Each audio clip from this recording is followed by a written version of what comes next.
曾被认为彻底解决的铅污染问题，实际上远未结束。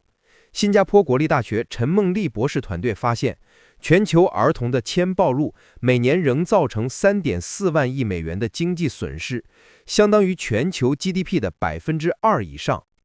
数千年来，铅一直融入人类社会，从罗马帝国的输水管道到如今仍在使用的油漆、管道与工业合金，其广泛应用留下了一条毒性轨迹。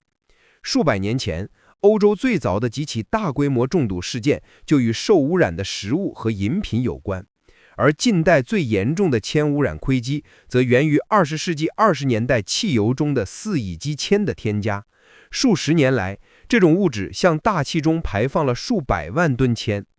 到20世纪70年代，全球儿童的血铅水平已达到危险高度，引发了严重后果，神经损伤、发育障碍以及无数过早死亡案例。直到2021年，世界才全面禁止使用含铅汽油，这被认为是公共卫生的重大胜利，但研究指出，胜利过早。如今的铅污染来自更隐蔽的角落，尽管这些含铅产品可回收，但大部分回收处理都在不安全的条件下进行，中低收入国家的情况尤为严重。非正规回收点往往位于居民区和学校附近，导致工人及周边社区暴露在危险浓度的铅环境中。此外，煤炭燃烧、受污染的土壤以及含铅油漆、玩具甚至食品的持续销售，进一步加剧了铅暴露风险。科学家提醒，即使微量的铅也足以损伤孩子的大脑发育，降低智商，并引发行为问题，而这种影响是不可逆的。目前全球每年生产的铅超过1600万吨，其中85%用于铅酸电池。这一产量已经超过整个含铅汽油时代的总排放量。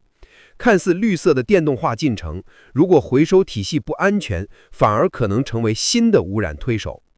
研究团队提出了4项关键对策。第一，管理含铅产品的生命周期。随着电池与电子产品需求上升，需加强监管，最大化消除在生产、使用和处置过程中的铅漏泄。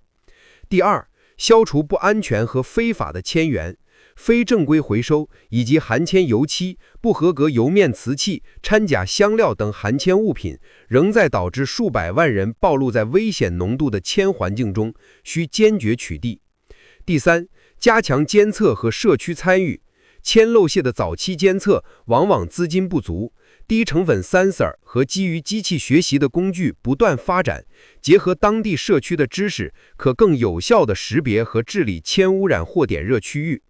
第四，全面核算社会经济成本。铅暴露对微弱势群体的危害尤为严重，需建立更完善的模型，并收集群体层面的数据，以量化铅暴露对健康、教育和生产力的长期影响，并为制定公平的政策提供指导。陈梦丽博士强调，世界曾为铅汽油的淘汰而庆祝，但铅暴露的问题并没有消失。如果我们对新的污染源掉以轻心，就可能重演历史的悲剧。铅的故事提醒我们，科技的进步若无虽行监管，可能会在无形中让旧毒复活。该研究结果以综述文章形式发表在2025年9月30日的《自然通信地球环境》期刊上。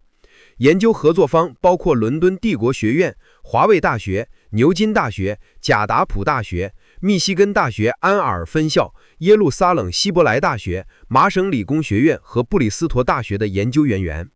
我是于哥，欢迎讨论科学内容，我们下期见。